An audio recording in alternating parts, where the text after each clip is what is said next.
Hello बच्चों, कैसे हैं आप सभी लोग। आई होप आप सब बढ़िया होंगे। तो बच्चों, हम लोग क्लास 10th की मैथ पढ़ रहे थे। फुल एनसीईआरटी पढ़ेंगे हम लोग, जिसमें हम लोगों ने पहला चैप्टर पढ़े थे वास्तविक संख्याएं। ठीक है, जिसके 2 पार्ट हो चुके हैं। आज पार्ट नंबर 3 है। जो इससे पहले के पार्ट तो उसमें प्रश्नावली 1.1 हो गई थी एनसीईआरटी की। अब चल रही है प्रश्नावली, आज से स्टार्ट होगी प्रश्नावली 1.2। 2 ही प्रश्नावली हैं, इनको कवर करेंगे। अब ये जो इतना लिख रखा है वो किस लिए, क्योंकि ये जो प्रश्नावली स्टार्ट करना है इससे पहले आपको कुछ चीज़ें समझना बहुत ज़रूरी है, कुछ प्रमेय जानना बहुत ज़रूरी है। ठीक है, चलिए तो स्टार्ट करते हैं चीज़ों को। प्रमेय पहली कौन सी, देखिए क्या लिखा हुआ है। मान लीजिए कि p एक अभाज्य संख्या है। समझिए p क्या है, एक अभाज्य संख्या है। अभाज्य संख्या आप जानते हैं वो संख्या है जो स्वयं से कटती है और एक से कटती है। यदि p a स्क्वायर को विभाजित करती है तो p a को भी विभाजित करेगी, जहां a एक धन पूर्णांक है। इसका मतलब क्या है, जैसे हमने लिखा, मान लीजिए p a स्क्वायर को अगर 8 का स्क्वायर हम 64 कर दें और अभाज्य संख्या 2 है, तो देखिए 2 8 का स्क्वायर 64 होता है ना, तो 2 64 को विभाज्य करता है, तो इसका देखिए p a स्क्वायर को विभाजित करती है तो p a को भी विभाजित करेगी। तो 2 64 को विभाजित करता है, यानी कि 8 के स्क्वायर को विभाजित करता है, तो 2 8 को भी तो विभाजित करेगा। ये प्रमेय है। ठीक, इस बात को समझ लिया आप लोगों ने। सिंपल सी बात हमने यहाँ पे लिख दी। उसके बाद दूसरी प्रमेय क्या है, इसका यूज हम इसमें करेंगे। दूसरी प्रमेय है √2 एक अपरिमेय संख्या है। ठीक है, अपरिमेय संख्या कौन सी संख्या होती है जिसको हम p/q के रूप में नहीं लिख सकते हैं। बात समझ में आ गई, जहाँ p/q के रूप में नहीं लिख सकते हैं और p और q का जो SCF है वो एक नहीं होता है, ये होती हैं अपरिमेय संख्याएं। ठीक है, ऐसा हम लोग पढ़ चुके हैं पिछले अपने। अगर लेक्चर आपने ना देखा हो तो आप ज़रूर जाके उनको देखिएगा, क्योंकि जब उनको देखेंगे तो आपको कायदे से समझ में आएगा परिमेय और अपरिमेय संख्याएं क्या होती है। उसमें बहुत ढंग से मैंने चीज़ें को समझाया हुआ है। ठीक है, चलिए अब हम लोग देखते हैं क्या सीन है यहाँ पर। देखिए, तो √2 क्या है, एक परिमेय अपरिमेय संख्या है। ठीक, पढ़ा भी चुके हैं परिमेय अपरिमेय। अब क्या करना है, इसको सिद्ध करना है। बहुत फेमस क्वेश्चन है यूपी बोर्ड का। √2 एक अपरिमेय संख्या है, सिद्ध कीजिए। √3 एक अपरिमेय संख्या है, फिर π5 + 2 √3 ऐसे दे रखा होगा, कहने का सिद्ध कीजिए ये एक अपरिमेय संख्या है। ठीक, अब जब भी ये सिद्ध करना हो तो याद रखिए हमेशा इसका उल्टा मानते हैं। मतलब जैसे सिद्ध करना है अपरिमेय, मानेंगे कि ये क्या है, एक परिमेय संख्या है। उसके बाद हम चीज़ें आसानी से कर पाएंगे। देखिए कैसे हमने सब लिख रखा है। क्या माना √2 एक परिमेय संख्या है। अच्छा, परिमेय संख्या कौन सी होती हैं, जिनको हम p/q के रूप में व्यक्त कर सकते हैं, जहां q is not equal to 0 और p और q का जो SCF होगा, ठीक है, मासा होगा, वो कितना होगा, 1 होगा। यानी कि p और q कैसी होनी चाहिए, सहअभाज्य संख्या होती है। सहअभाज्य संख्या वो संख्या होती है जिनका मासा 1 होता है। ठीक, समझ गए बात को। तो देखिए वही बातें यहाँ पे लिख रखी हैं हमने। माना √2 एक परिमेय संख्या है, तो इसलिए √2 बराबर क्या होगा, p/q, जहाँ q is not equal to 0 एवं pq एक सहभाज्य संख्या है। ठीक है, p और q क्या है, सहभाज्य हैं। अब क्या करेंगे, दोनों पक्षों का वर्ग कर देंगे। जब करेंगे तो ये रूट हट जाएगा, कितना बचेगा, 2। इन दोनों पे स्क्वायर लग जाएगा।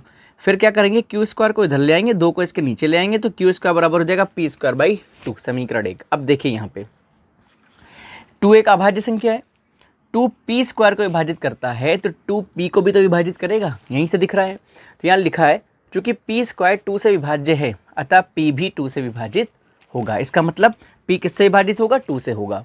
अब इधर आ जाइए, लेकिन हम लोगों ने जो माना है उसके अकॉर्डिंग तो सहभाज्य होना चाहिए, p और q का जो मासा होना चाहिए वो 1 होना चाहिए। यहाँ 2 आया है, समझिए। अब आगे देखते हैं हम लोग। अतः हम लिख सकते हैं p बराबर 2m। अब 2m क्यों लिखा हमने, m कोई एक पूर्णांक है, कोई भी एक अंक हो सकता है। 2 हमने क्यों लगा दिया, क्योंकि हमने यहाँ मान रखा है, यहाँ पे सिद्ध हुआ है कि p भी 2 से विभाज्य होगा। तो p एक ऐसी संख्या होना चाहिए जो 2 से विभाज्य हो जाए। तो हमने यहाँ m लिया है। अब m के स्थान पर अगर 1 रखिए तब भी 2 से विभाजित हो जाएगी, 2 आएगा, 2 1 कम 2। 2 रखेंगे, 2 दूना 4, तब भी 2 से विभाजित हो जाएगा। 3 रखेंगे, 3 दूनी 6, तब भी 2 से विभाजित हो जाएगा। इसलिए p बराबर क्या माना है हमने, 2m। यानी कि जो जिससे विभाजित हो रहा है उसको जरूर लगा दीजिए, एक कोई संख्या m मान लीजिए। अब ये जो p का मान है उठा के समीकरण 1 में रख दीजिए, तो क्या मिलेगा, देखिए q² बराबर 4m²/2। कैसे, 2 का 4 हो गया, m का m² हो गया। अब यहाँ से अगर हम आपसे कहें 2 दूनी 4, 2 ही बचा। q² बराबर 2m², m² बराबर क्या हो गया, q²/2। अब यहाँ से क्या सिद्ध हो गया, यहाँ से सिद्ध हुआ था कि p² 2 से विभाज्य है तो p भी 2 से विभाज्य होगा। यहाँ से भी सिद्ध हो गया कि q² 2 से विभाज्य है, इसलिए q भी क्या होगा, 2 से विभाज्य होगा। अब देखिए चूंकि p तथा q दोनों ही क्या हैं, दोनों 2 से विभाजित हैं, अतः HCF PQ is not equal to 1। HCF क्या होता है? वो अधिक से अधिक संख्या जो दोनों के भाज्य कर दे, यही तो होगा।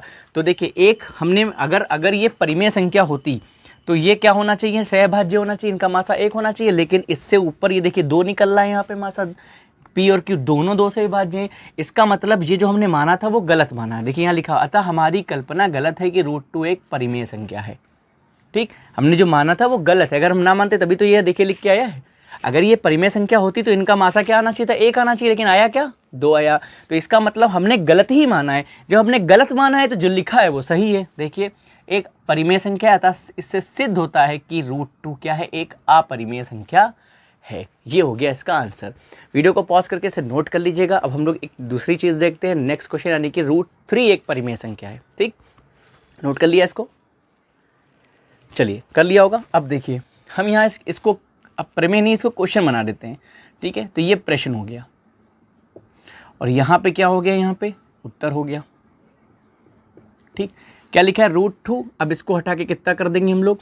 √3 कर देंगे। कह रहा सिद्ध कीजिए √3 एक अपरिमेय संख्या है। ऐसे क्वेश्चन आएगा कि सिद्ध कीजिए √3 एक क्या है? अपरिमेय संख्या। तो फिर वही बात हम उल्टा मानेंगे। हम क्या मानेंगे? माना √3 एक परिमेय संख्या है, इसलिए यहाँ क्या हो जाएगा? 3 हो जाएगा। स्क्वायर करेंगे तो ये कितना आ जाएगा? 3 आ जाएगा। ये कितना आ जाएगा? यहाँ पे भी 3 आ जाएगा। ठीक, क्या लिखेंगे? p² 3 से विभाजित है, अतः p भी क्या होगा? 3 से विभाजित होगा। फिर यहाँ देख लीजिए p बराबर यहाँ 2m माना था, अब क्या मानेंगे? 3m। तो यहाँ पे जब इसका मान यहाँ रखेंगे तो ये कितना हो जाएगा? ये 9 हो जाएगा। 3 तिहाई 9, यहाँ 3 रहेगा। 3 एक कम 3, 3 तिहाई 9, तो कितना आएगा? 3 आएगा। तो m² बराबर क्या हो जाएगा? q²/3। यहाँ फिर से लिख देंगे क्या है? चूँकि q² 3 से विभाज्य है, इसलिए q भी क्या होगा? 3 से विभाज्य होगा। चूँकि p तथा q दोनों 3 से विभाज्य हैं, अतः HCF PQ is not equal to 1।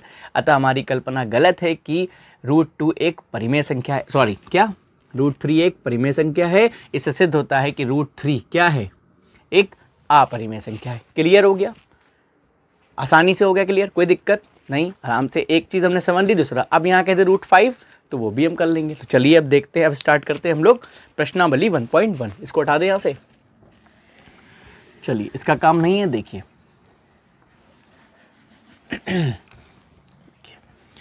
अब क्या डालेंगे यहाँ पे? प्रश्नावली 1.2। ठीक, क्या क्वेश्चन है? प्रश्नावली 1.2 का। एक मिनट रुकिएगा, आप लोग खोल लें। हाँ, क्वेश्चन नंबर 1 यहीं पे लिख लेते हैं। क्वेश्चन नंबर 1 है, कह रहा सिद्ध कीजिए। क्वेश्चन क्या है? सिद्ध कीजिए, सिद्ध कीजिए √5 एक, क्या लिखा है? अपरिमेय संख्या है।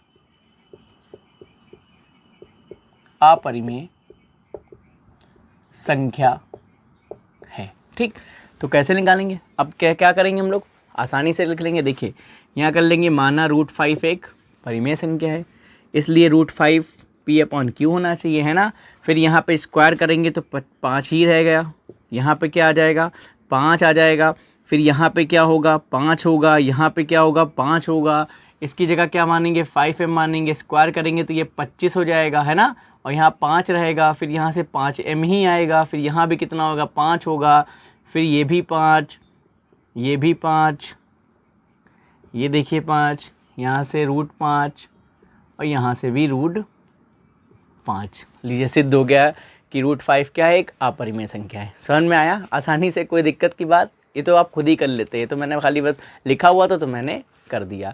अब हम लोग नेक्स्ट टाइप का देखते हैं कि जब कोई ऐसा दे रखा है, जैसे अगला क्वेश्चन है कि 3 सिद्ध कीजिए 3 + √5 एक अपरिमेय संख्या है। इसको कैसे करते हैं वो देखते हैं, फिर आगे हम लोग चलेंगे। ठीक है, तो पहला क्वेश्चन हमारा क्लियर हो गया। वीडियो को पॉज करके नोट कर लीजिए, फिर नेक्स्ट क्वेश्चन देखते हैं। क्वेश्चन नंबर 2 नोट कर लिया?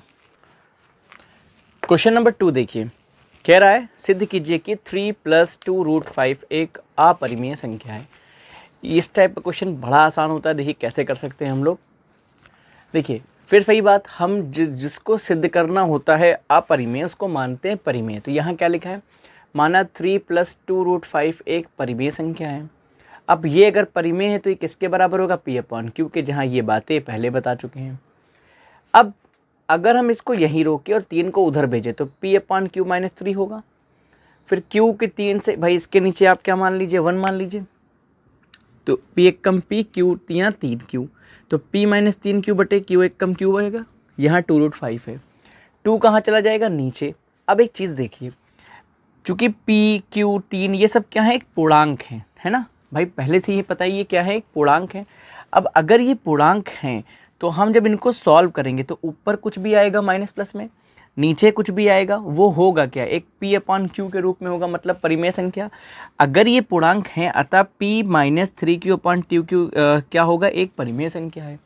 अब अगर इधर वाला हिस्सा परिमेय संख्या है तो बराबर लगा इधर वाला भी क्या होगा, परिमेय संख्या, अर्थात √5 भी क्या होगी, एक परिमेय संख्या होगी। लेकिन एक बात हमको पता है कि परंतु √5 क्या एक अपरिमेय संख्या है।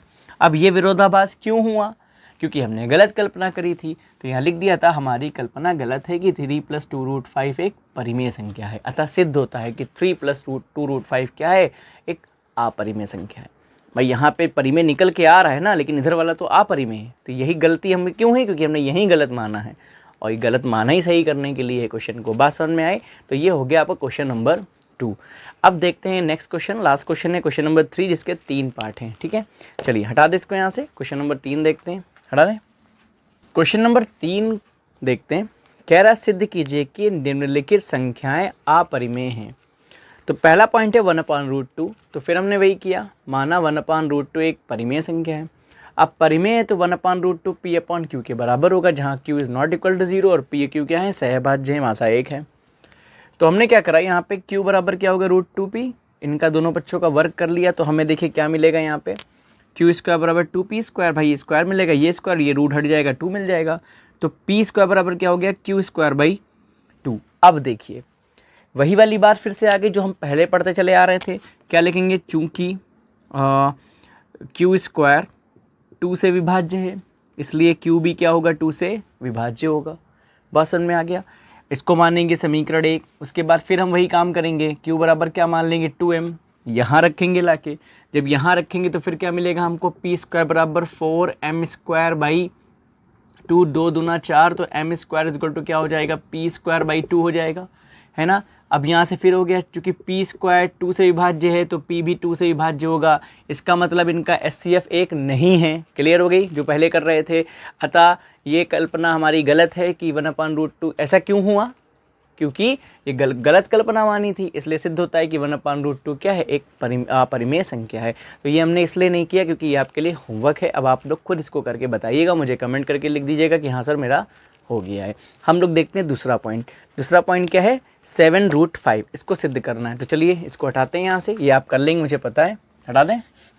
चलिए देखिए तीसरे का दूसरा पार्ट क्या कह रहा है, सिद्ध करना है कि अपरिमेय संख्याएं हैं, और दूसरा पॉइंट में क्या है, 7√5। तो वही वाली बात देखिए, माना 7√5 एक क्या है, परिमेय संख्या है, हमने मान लिया, गलत चीज़ मानते हैं हम लोग। तो अगर ये परिमेय संख्या है तो p अपॉन क्यू के बराबर होगी, क्यू नॉट इक्वल टू 0 है, पी और क्यू पूर्णांक होने चाहिए। मेन बातें लिख दी कि पी क्यू क्या है, सहभाज्य हैं। ये भी बात सही है कि पी और क्यू क्या होने चाहिए, पूर्णांक होने चाहिए, आप चाहे तो लिख सकते हैं। अब यहाँ हमने क्या किया, ये √5 है, ठीक है, तो गलत बन गया है। अब √5 को यहीं रोका, 7 को नीचे भेज दिया। अब जब नीचे भेज दिया तो p/7 क्यों आ गया। अब p q 7 सब पूर्णांक हैं, तो यहाँ भी पूर्णांक, नीचे पूर्णांक, तो मिलेगा तो हमको परिमेय संख्या है p/q के रूप में। तो p q 7 एक पूर्णांक है, इसलिए p/7 q भी क्या होगी, एक परिमेय संख्या। अब इधर परिमेय तो इधर भी परिमेय लिख दिया, अर्थात √5 भी एक क्या होगी, परिमेय संख्या। परंतु √5 क्या है, एक अपरिमेय संख्या है। जब ये अपरिमेय संख्या है तो ये बराबर कैसे हो जाएंगे, एक परिमेय एक अपरिमेय। इसका मतलब हमारी कल्पना ही गलत है कि 7√5 एक परिमेय संख्या, और इससे क्या सिद्ध हो गया कि 7√5 एक अपरिमेय संख्या है। क्लियर बात हो गई, आसान सा क्वेश्चन। अब हम लोग नेक्स्ट देख रहे आ रहे हैं लास्ट पार्ट, इसका पार्ट नंबर 3, ठीक है, तो वो भी देखते हैं जल्दी से, इसको हटा दें यहाँ से हम लोग। का तीसरा पार्ट और लास्ट पार्ट देखते हैं इस वीडियो में। कह रहा है इसे सिद्ध करना है कि 6 + √2 एक अपरिमेय संख्या है, ठीक है। तो देखिए फिर वही बात, हमने क्या माना, 6 + √2 एक परिमेय संख्या है। तो ये पूरी बातें मान ली थी, जैसे बता रहे हैं, आप समझ गए होंगे। अब हमने क्या किया, √2 को यहीं रोका, 6 को उधर भेज दिया, तो p/q - 6 हो गया। अब p, q और 6 अगर पूर्णांक हैं, ठीक है, एक पूर्णांक है और ये पूर्णांक है, तो जब घटाएंगे तो मिलेगा तो p/q के रूप में ही। अब जब p/q के रूप में मिलेगा मतलब ये एक परिमेय संख्या होगी। अब ये परिमेय तो ये भी परिमेय होगा, देखिए व्यवहार लिख दिया। इसलिए p/q - 6 एक परिमेय संख्या अर्थात √2 एक परिमेय संख्या होगी। लेकिन हम जानते हैं परंतु √2 तो एक अपरिमेय है, ठीक है। अब एक अपरिमेय एक परिमेय, वही वाली बात आ गई। तो ये क्या लिखा है हमने, अतः हमारी कल्पना गलत है कि 6 + √2 एक परिमेय संख्या है। ऐसा सिद्ध होता है कि 6 + √2 एक अपरिमेय संख्या है।